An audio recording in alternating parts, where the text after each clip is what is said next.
Hello, Ryan. Welcome to the show. Great to be here. Thank you for having me. And where are you coming to us from? I am coming to you live from London. I hear it's hotter than hell over there. There's no It's been, like yeah, man-made climate warming going on whatsoever there.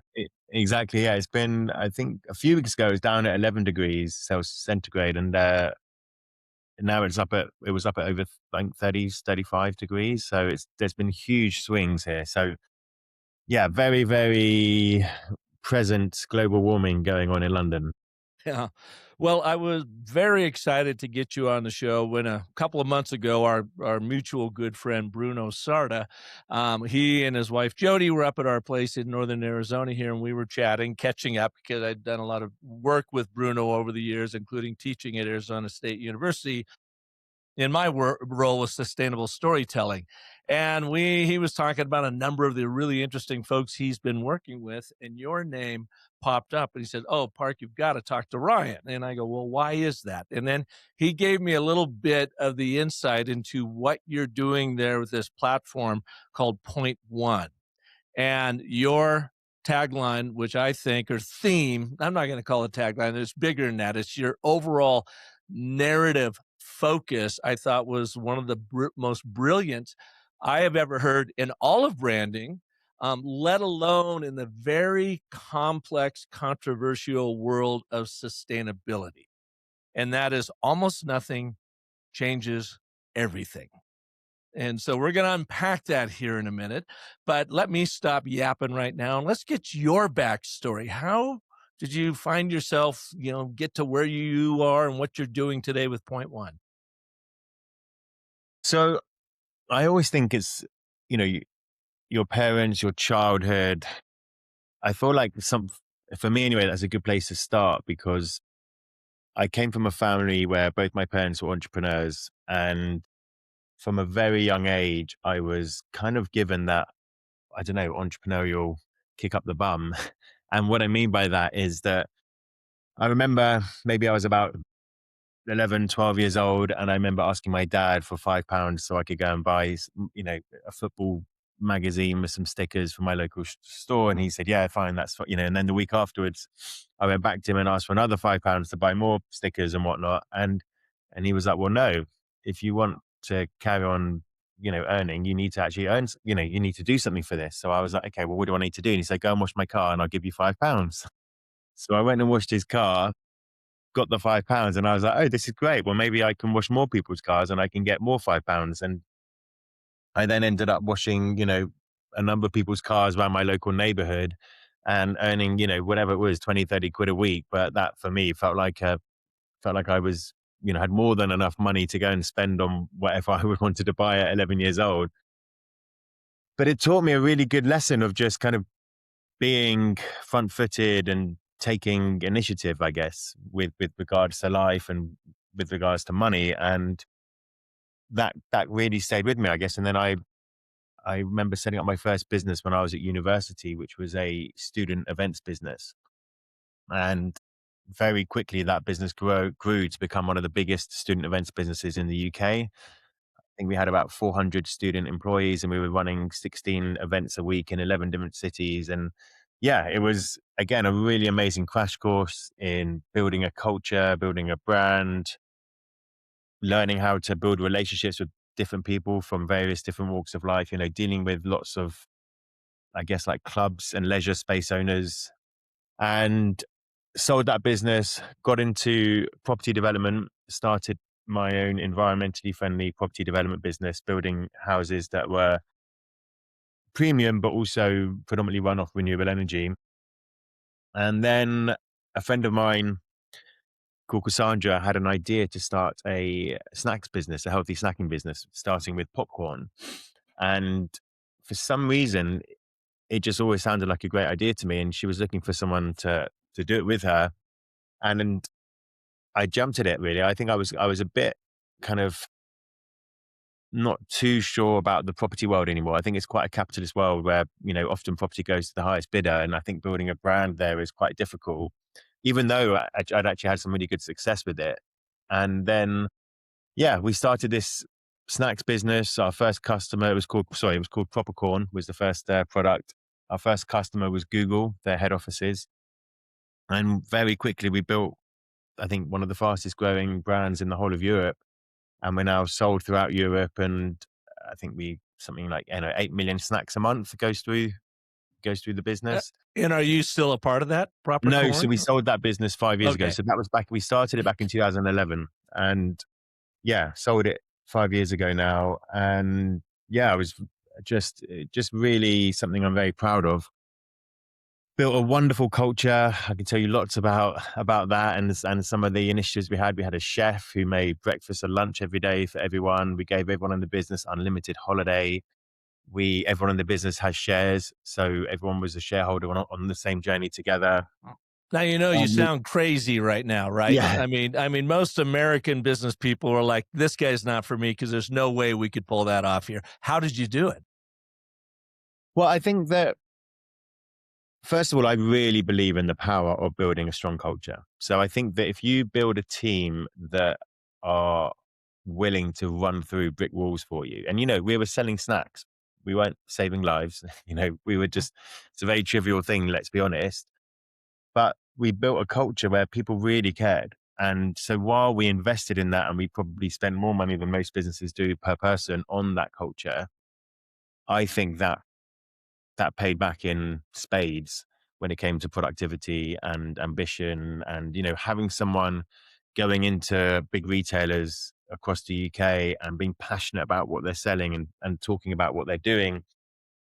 They're up against people from big conglomerates who are probably suited and booted, but sit there with a PowerPoint presentation, whereas we were all about bringing theatre and energy. And look, it worked because we were up against the big guys, and we beat them, I guess, in the sense in that we're now the biggest, yeah, popcorn brand across Europe, but also largest healthy snacking brand. So we do lentil chips, we do a whole host of things. So, and when you attract professionals that are really driven, to make a difference in their career and in the company and your communities you serve, that you can give them unlimited holiday. And my guess is they probably take fewer holidays than if they were at a big corporation saying, "Okay, you've got the next 2 weeks off."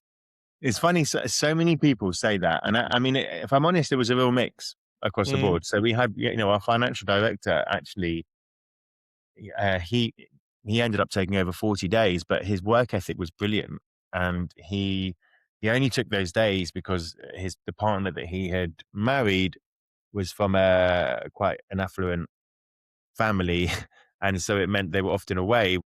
But he was always on call. He was able to work from where he was. When he was obviously in the UK, he'd be staying late. He never once let the business down. And I think it was a really good example of someone who, I think all you're saying when you give us someone an unlimited holiday is, we trust you. You know, Mhm. Here are at the beginning of the year, we agree the objectives of what you set out to do as a business and what you set out to do as an individual. Here are your KPIs. How you get there is up to you. And if you've got that clarity and you've got that agreement, then I don't mind if someone ends up, taking some extra time, and that's how they manage to kind of manage their life. And I guess as a founder, we didn't have holiday quotas, but you felt that responsibility yourself. And so all you're doing is giving that same, same structure to the rest of your organization. And it So, worked. Yeah, it worked really well. So when you were a young man, your dad, said, "Okay, wash the car, get your 5 pounds." You made, spun that into some significant quid. We call it didge over here, some quid. And then in college, interesting, I kind of did something similar to you, but not nearly to the magnitude. I started a small little band booking business, and I would bring in bands from Seattle, the fraternities and that kind of thing. There was just two of us doing it, but you built this very large enterprise. What you said, 400 college students working for you. You must have been just kind of flying by the seat of your pants, common sense, just get in there, figuring out what's going to work and what doesn't work, because you weren't around long enough on this planet to really know how to run an event business.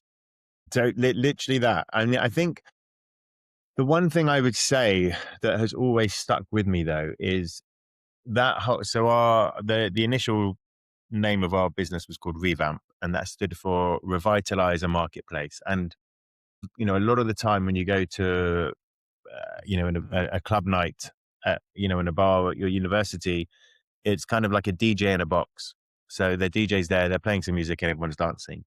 Our whole thing was, well, hold on, how can we do things differently? How can we like, what extra can we bring to turn this into something that, yeah, really stands out? And so we started off with like a hip hop night with break dancers and beatboxers, and people loved it. It was like, when do you get to see amazing talent and performing at those on a weekly basis? And then we had another night where we brought in a live funk band, and in another room had some house music and hip hop playing. And another night we actually recreated the full moon party that happens in Thailand on is it Koh Phangan, where we literally made these kind of vodka Red Bull buckets that people would buy from the bar and drink, and everyone would be wearing these kind of UV lights and the paints and whatnot.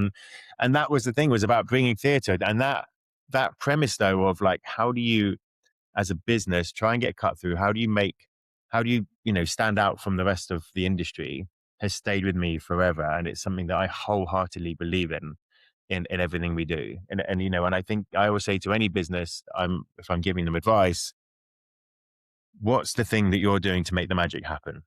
How are you? And that doesn't mean you have to spend more money, but it does mean you have to have creative thought. And that's always a thing for some reason. And I don't know where that came from, by the way. I don't know, but it was always something that has just been in my head about taking opportunities and thinking about how you can do it better. Mm. Well, and you said something earlier too that I fancy when you said you've got to bring theater and energy. And I couldn't agree with that more. When I'm speaking and when I'm doing training and so forth, people will ask me sometimes, what is it that you focus on so that you really connect with that audience? And I said, just remember, first and foremost, even in a business situation, in a sustainability situation, it is performance art. You have to perform to be entertaining, to get their attention, and then you teach them and you train them through that that entertainment channel versus just blah, blah, blah, blah, blahing on. So I love that idea about bringing theater and energy to all business. And so from your event world, then you went into what I guess characterized as sustainable or eco-efficient housing. And then, these natural popcorn or, healthy popcorn. When can you take us to the moment in your life did you feel like, oh, business can stand for more, not do the damage to the planet, and actually have a good impact for people? When that hit you? So again, I think from a young age, I always had this thing. I don't know where it came from again, but I was always, actually, I do. I feel like I have a reference point in that I remember going on holiday to Southern Europe. So I went to Spain and was, on a pedalo in the water in the sea. And there was all of this kind of like sewage water in the sea that was just really disgusting. And I remember just being so revolted by it and and it just made me, I think, made me just think about how did that happen and how can we protect this world? Because, nature for me was everything. And, I play a lot of sport and that's always outside. And so I think I then had an amazing experience when I was 16. And I was super lucky. It was through the school I went to, whereby we got an opportunity to work with physically handicapped teenagers. And that had an amazingly profound effect on me, in that I feel like I'm a very fortunate person. I come from a loving family. I've been given every opportunity in life to succeed.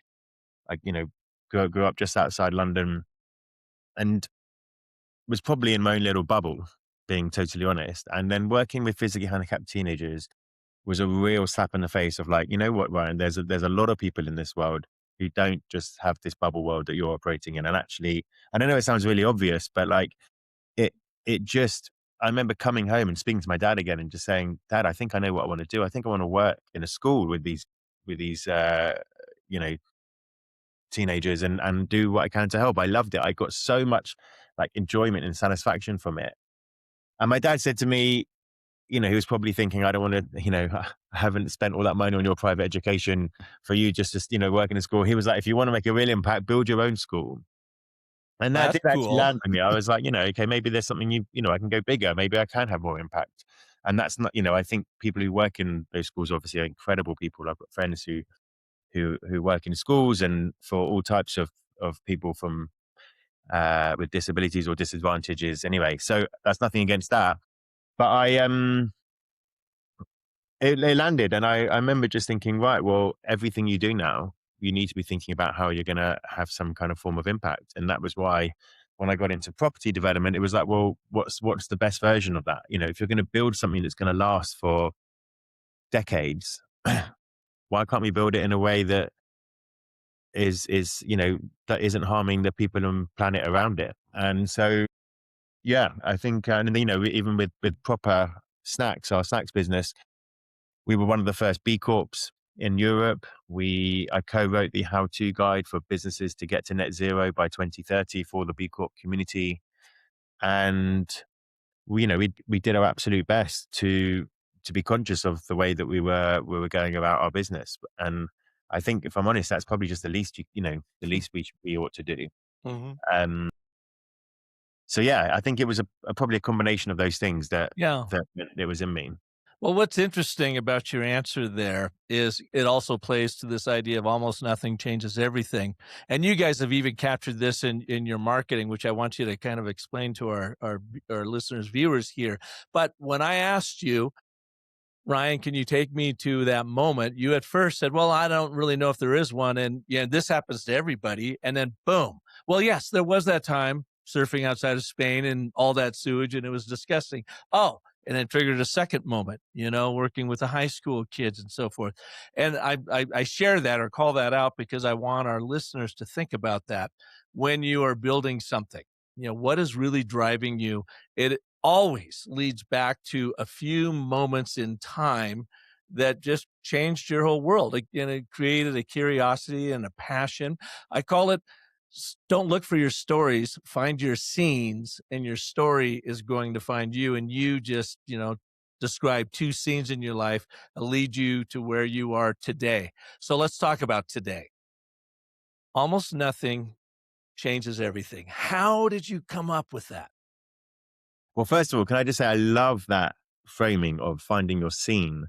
That literally says it perfectly. I've never really thought about it like that, and I might have to steal that part. So You can apologies. have I Yeah, did a TEDx talk about that, on that about 7 years ago, and that's the amazing. thing. I Stop need to looking for your story, find your scenes, I'm and just your seeing. story will find you. So, Love please that. use that as much as you like. Okay, okay. So how do we come up with point one? Change almost nothing changes everything. So maybe, well, I think to answer that, I probably have to give the background about what we're doing. So Let's do it. Yeah. point like in parallel with running these various different businesses, as I said, I've always had a real passion for the not-for-profit sector, and I've done various campaigns along the way. I volunteered in refugee camps in Greece.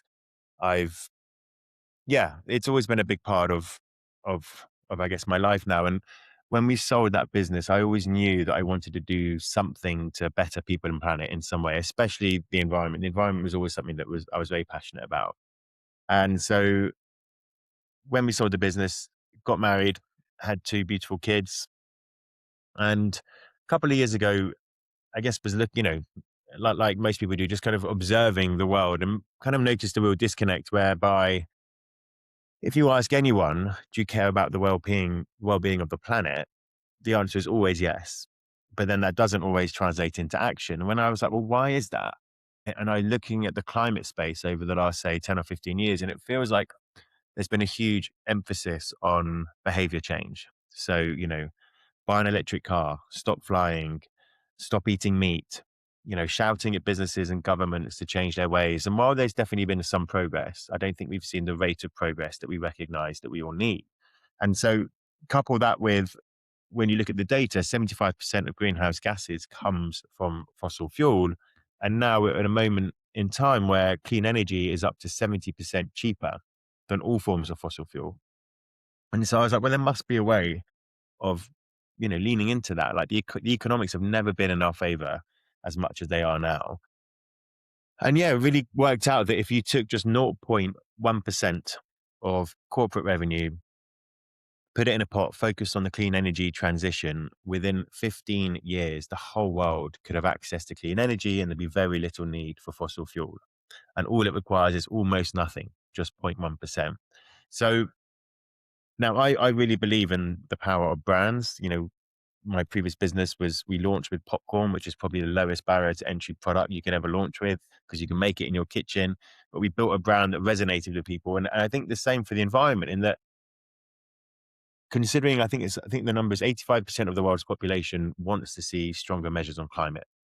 But that 85%, I don't think they have a brand in this space that really resonates with people. And when I say a brand, I don't mean like a brand that's selling them product or service, but like a charity, like a not for profit. Hmm.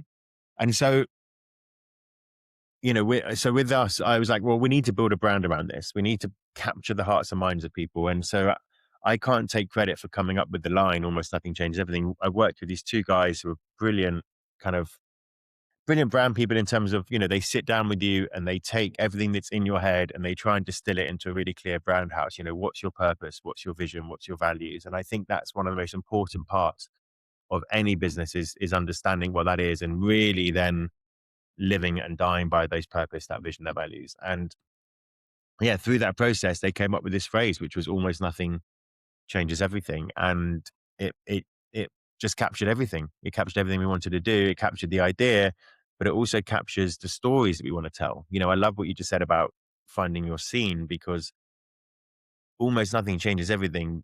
You can think of moments on a cultural, big cultural moments, like, you can think about the Me Too movement, or you could think about things that have happened that have had, like, you know, a small instance that had huge impact on the world. But you can also talk about those stories as an individual. I can ask you, I can ask anyone, what's the small thing that's happened in your life that's had the hugest impact on it? And those are really interesting, I think, stories to tell. And so for us as a world, let's not lead with climate. Let's not lead with sustainability in any jargon, because I think people have got huge amounts of fatigue and they're tired of being told what to do. I hate being told what to do. So Hmm. I've got no interest in doing that to other people. Our whole thing is, let's show people how almost nothing can change everything. Let's tell those Yeah. stories, and then they learn about point one through that.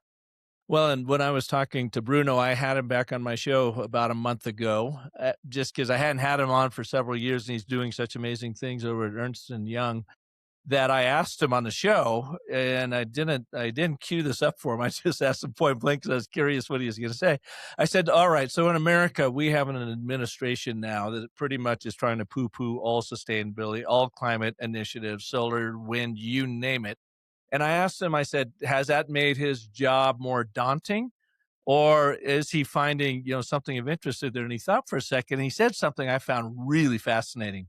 Ryan, he said, what it's done is made major North American, companies stop looking at sustainability and climate change as being compliant to regulations that they have to follow. And he said, I am now seeing a greater culture around it. Now that they're not told you have to do it, they realize the importance of doing it, and having it, really transition from being compliance to culture has an even greater impact. And I kind of think that's what you're doing there as well. Well, the thing is with culture, I think it's an incredibly powerful tool because it scales so much faster than regulation. Culture shifts can happen overnight. We saw that. I don't want to compare point one to Black Lives Matter, but like that was, something happened that then on Monday mornings, businesses, doesn't matter if you were a small, medium-sized business or if you were in the S&P 500, boards were meeting up going, what are we doing to increase the representation within our business from, of different cultures? And so if you get it right, I think it's an incredibly powerful way to connect with people. And, our whole strategy, again, with point one, is about connecting with people through their cultural hangout. So through music, through sport, through art, through film. And again, telling those stories or showing those examples within those categories where almost nothing changes everything. And so, yeah, that for us is everything. And yeah, I'm trying to think Mhm. I mean, I can get, Well, I'm let's trying to, think about your campaign. If you could explain the campaign, because what I liked about it, leading up to this, you talked about the Me Too movement and Black Lives Matters and very left leaning important movements, but also movements that can push off a lot of people that are sitting in the bell curve and they're like, Ryan, I want to do my part, but I'm not going to be a complete and utter activist in it. But you also in your campaign showed where little single moments changed everything in culture, in entertainment, sports, and whatever. Can you kind of take us sure. through your And by campaign? the way, I should say that as an organization, we are not politically affiliated, by the way. And, the thing that I push more than anything is cheap energy. All we're trying to say to people is, look, do you want cheap energy that's clean, or do you want expensive energy that's dirty? And that's a really simple argument. But yeah, the example I think you're referring to. So we've been speaking to, you know, some of the world's biggest organizations about them joining, which has been really exciting. And with with the World Cup coming up in America, Canada, and Mexico, we we were looking at what 0.1% of 90 minutes is 5.4 seconds. So just enough time for someone to score a goal or someone to get sent off in a football match that changes everything in that game. So could we look back at all the previous World Cup moments? What are those moments in those games where almost nothing changes everything? Can we highlight those moments? And then as the World Cup unfolds in front of us, again, pinpoint those moments where almost nothing changes everything in those games and use that as the vehicle to connect with people. And then they learn about point one through that mechanism.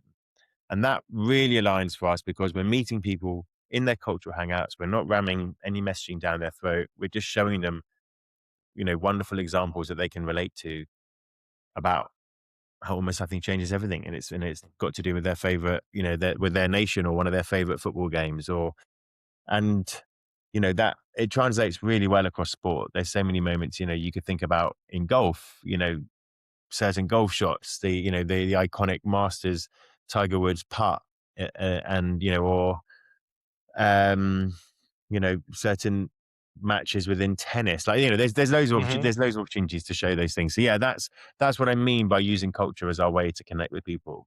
Yeah.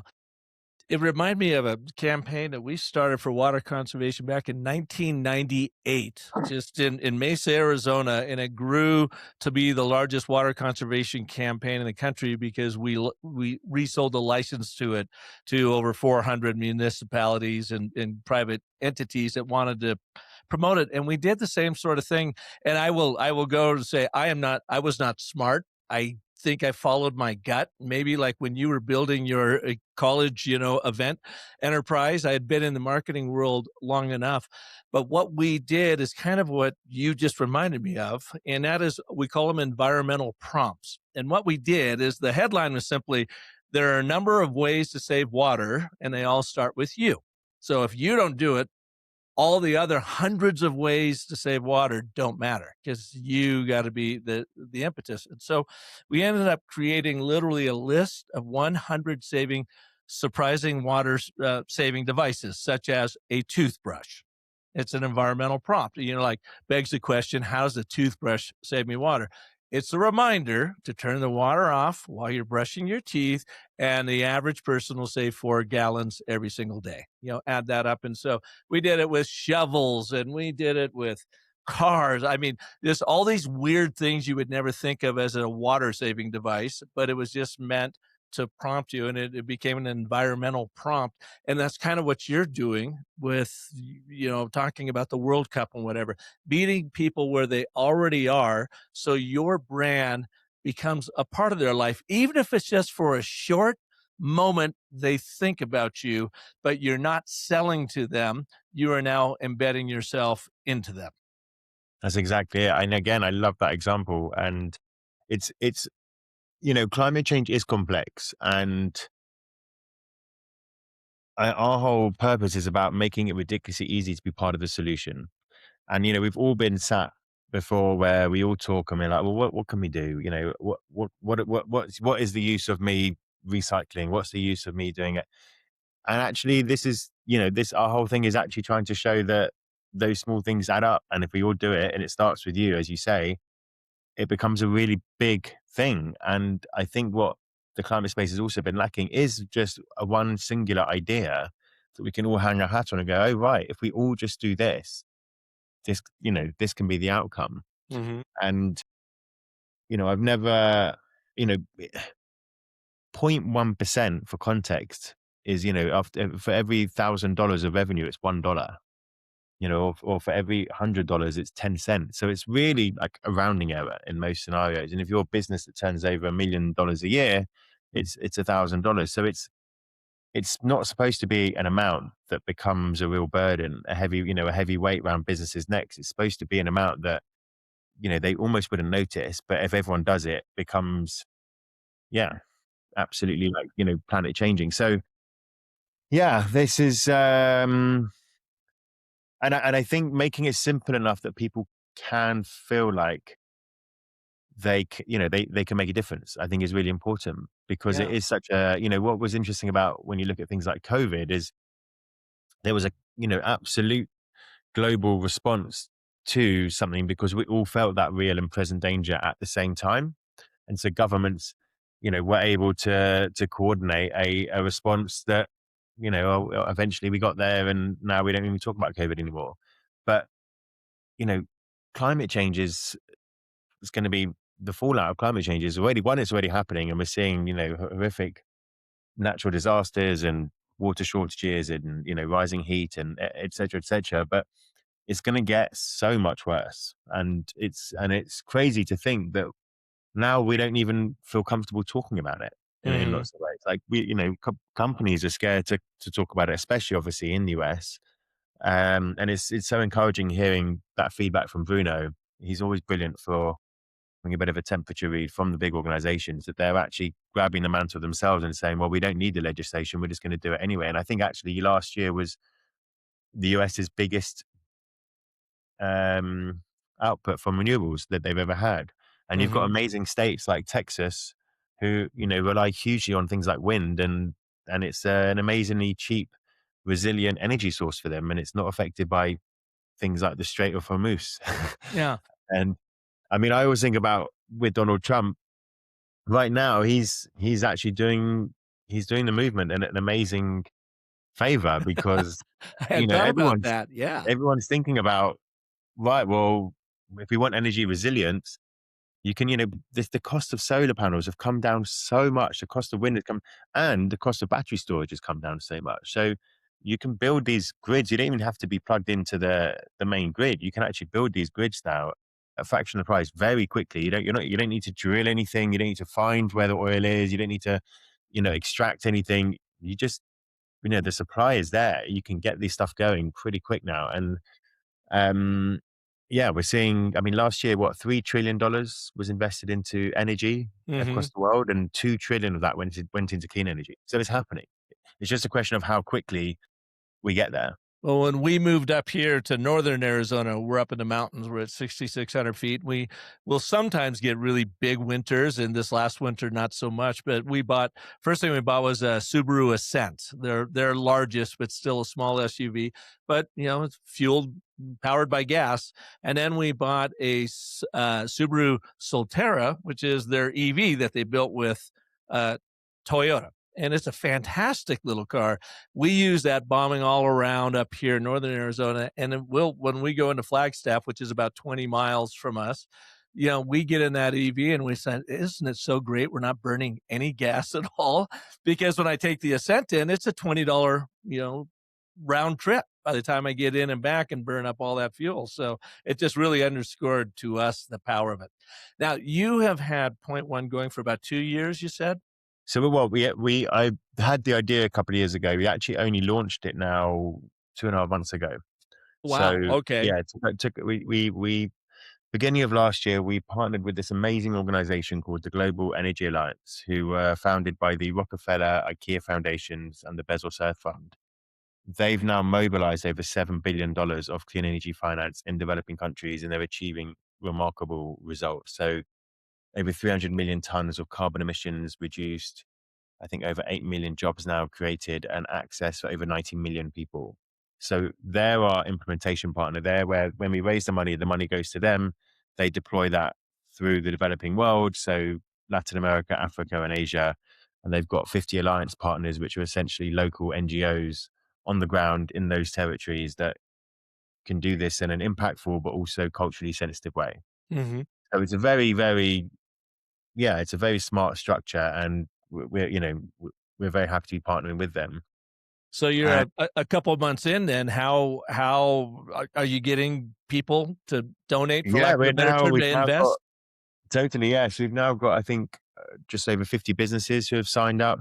We've ranging from, fashion brands and, finance businesses, media companies, like a whole real mix of. Can you share some of their names?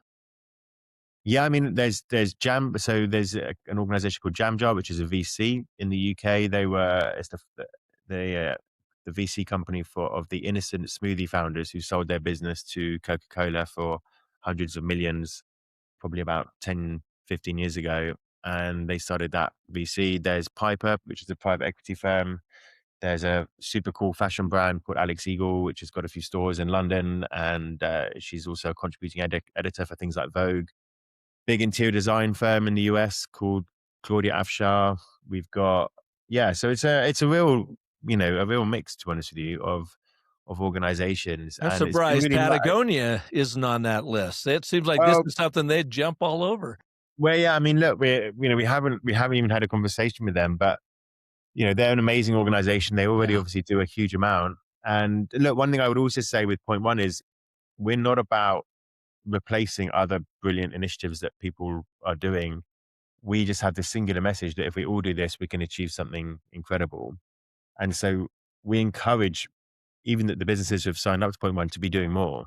Point one is almost like the least an organization should do. But because we try and make it super simple for businesses to sign up, it's a very, and they plug into us. We give them case studies about where their money goes. We give them, um, you know, the emblem, the point one emblem they can use on their product or service. We give them loads of ways of being able to tell the story of where the impact is going.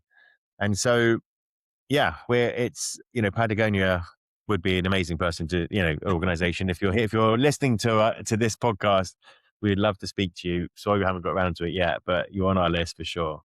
You know, someone else you should talk to, and I'd be happy to make an introduction, is Gensler.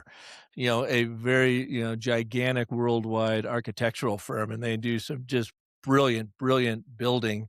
Got a friend down in Austin, Texas, that is their chief storyteller, but I would think they would be all over something like this because of their global impact. Yeah, I would love. Well, I mean, listen, any introductions to organize it. And to be honest with you, any organization, a part of what this is about creating a movement. So we want this to feel like grassroots, like a groundswell, coming up. So it doesn't need to be the biggest companies in the world. This is about getting SMEs on board. It's about, yeah, speaking to businesses, both big, small, all shapes and sizes really. But yeah, anyone you can introduce us to, we'd love to speak to them. And if anyone is listening and you run a business or you work at a business, please get in touch. We'd Where do love we to. send? Well, our website, if you want a bit of information, is just point1.world. So all written out. There's no numbers in that. It's just point1.world. And you can go there and you can literally sign up as a business, or you can register for more interest. That's great. And as I always do to get prepared for these types of shows, I ran your point one, ran through our story cycle genie. Just to Mm. give me a basic brand assessment on it, and then the overall brand narrative strategy. I sent it to you a while ago. I don't know if you had a chance to take a look at that or I not. flicked through it and I was like, what? I mean, yeah, I didn't go through it in detail, but I was like, this is quite incredible. But I'd love to hear some of the results or some of your Oh, feedback. yeah. Yeah. Well, it first just looks at how you're showing up by going to your website. And then that gives me some more, intel. And then from that brand assessment, which it creates in just a couple of minutes, it will create an entire brand narrative strategy based on our story cycle system. The same system that I taught to our students at ASU when I was working with Bruno over there. And it's just a brand storytelling system. It's totally focused, inspired by the hero's journey. It has the and but therefore framework at its heart, which is a way to use a very small framework for really big impact in a very short way. And it's the only platform I know of that's completely narrative based. So it looks at your story, says, how well are you telling your story? What are you doing well? What reveals some gaps that you could easily fix, and then maybe even inspires you with ways to think about your brand story. So, for instance, let me just jump into the positioning statement that it just came up with, revealing in the way you are showing up in the world. And it reads, Point One is the only global business network that makes the energy transition inevitable by making participation in it almost effortless. I love that. And the fact that it's taken that's literally the heart of what we do. Our purpose, I mentioned it earlier, but it is literally about making it ridiculously easy to be part of the solution. You know, uh, I'm a big fan of simplicity. For me, if something's not simple, it doesn't land. And so keeping things as simple as possible. And I love that. I love the way the word effortless there. That's, Hmm. And then and in the like, you yeah, go, go go ahead. on. No, no, go, go, go, go. No, and then in the genie, it gives you the reasoning why it came up with that. So it's not saying here, it's cramming it down your throat. It says, here's what the way I think you're showing up, and then you would iterate inside the genie, so it collaborates with you. It's just not making stuff up. It gave a unique value proposition based off of your position statement. It says, uh, 0.1% of revenue, 100% of the planet. Yeah, yeah, And yeah. then We've got that on our site already. you've Yeah. got that. So, and Yeah. then, yeah, so this UVP achieves maximum compression of the brand's core paradox. The smallest possible corporate commitment produces the largest possible collective outcome. But it's so simple. That's what I love about, UVPs can get really complicated if you don't really think about it, but you guys have already driven to the core of it. That makes a huge difference. Yeah. Well, by the way, what I love about that is I always say to people, I don't actually care that much about clean energy in particular. As in, people might be like, oh my God, this guy's just obsessed with clean energy. Like, I'm not. The thing I care about is I have two young children and I care about protecting the world we love. It's as simple as that. So I want them to go on holiday in 20 years' time and I want them to be able to see a coral reef. And them not to be gone. I want them to be able to go skiing in France. These are obviously first world wants, but I want them. Climate change affects everything. It affects the water we drink, the food we eat, the places we travel to, the refugee crisis. It affects absolutely everything. We think we've got a lot of refugees or a lot of immigration now. It's going to be so many more when people are literally living in worlds that are uninhabitable. So, you know, this isn't about clean energy. This is just simply about protecting the world we love. And that's why I love that. I love that statement of 0.1% and then 100% of the planet, because that's what we're talking about. Yeah. It's, and if someone said to me tomorrow, hey, look, there's a better way to reduce carbon or, reduce fossil fuels or, yeah, take out carbon from the atmosphere and it's super cheap. I'll be all ears. I'd love to hear if there's a better way. But really, clean energy is, for me, just the best lever that we have to pull to protect everything that we love in the world. Yeah. Super Do you simple. get pushback and anybody throwing mud at you guys, being the politicians with, the petroleum special interests and so forth, saying, yeah, yeah, yeah, they can't possibly have any impact at that small. Someone must be throwing mud at you guys because it's just too powerful of a story. Well, I think it's difficult for them. I think it's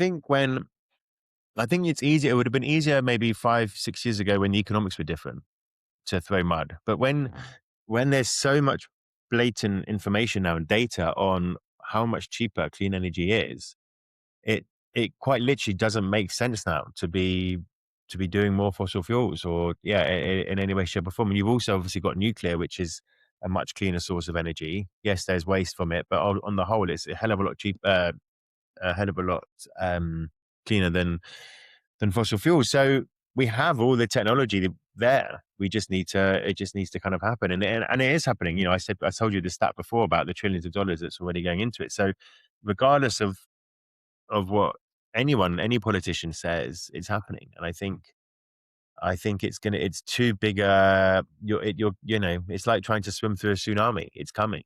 It's Hmm. just a question of how quickly we get there. If I said to you, I said to anyone, what's the world going to look like in 50 years? I have no doubt in my mind that the world will be run off clean energy. A mix of clean energy, maybe nuclear fusion, depending on where the technology gets to.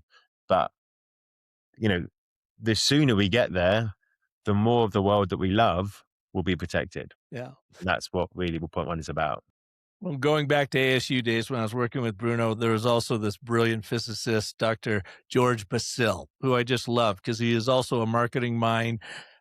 Very brilliant guy, but very funny, and you could really get to the point. And we were in Amsterdam with our class one day, and we were on the bus going out to Philips Electronics to work with them. And he said to me, he goes, this whole petroleum thing is so weird. Can you just imagine the Martians flying down and seeing us humans running around with this most incredible product that, oil is, to build so many incredible things? And what do? We burn it to get from point A to point B. He goes, that's the most ridiculous, monkey minded thing you could possibly think of. Well, but also an amazing stat that I love is the world's deserts receive more energy from the sun in 6 hours than we consume as a planet in a year. And you think about, America, Australia, or, there's just vast sun in so many parts and it's free. Like it's literally just there. All we're doing is just harnessing it. So like, we don't need to go through all that hassle of digging and drilling and, all the rest of it. It's an abundant source. I remember listening to Elon Musk on a podcast not so long ago. Yeah, I think it was the All In podcast from, it's quite a well known one. And they were talking to him about nuclear and what his thoughts on. He was just like, guys, why are we spending billions of pounds or billions of dollars even trying to create loads of tiny little suns? We've got the biggest sun in the world and it's already there. We just need to harness it. And, solar panels are made from, I think, the second most abundant source on the planet, which is basically sand. Yeah. And so, yeah, it was actually really interesting listening to Elon kind of talk about solar and how actually in his mind, it's just like it's weird not to be thinking that over anything else. Well, this has been absolutely fascinating, and congratulations on coming up with, to me, what I believe is one of the best brand stories out there that I've heard in a long, long time. And I take away anything from this conversation, folks: simplicity. Make a complex message simple so that your audience, your colleagues, your customers, the communities you serve can easily bring it into and embed it in their life without having to do a lot of thinking. Well, thank you so much for having me. Honestly, it's a real pleasure to be here. It's great chatting to you, and yeah, thank you also for the enthusiasm and kind words to what we're doing. Absolutely. And everyone, point1.world. If you want to learn more, see their amazing campaign in action and/or start participating, point1.world. I'll put the link in the show notes too. So thank you, Great. Ryan. I'll let you roll off and I'll talk to you soon. The best.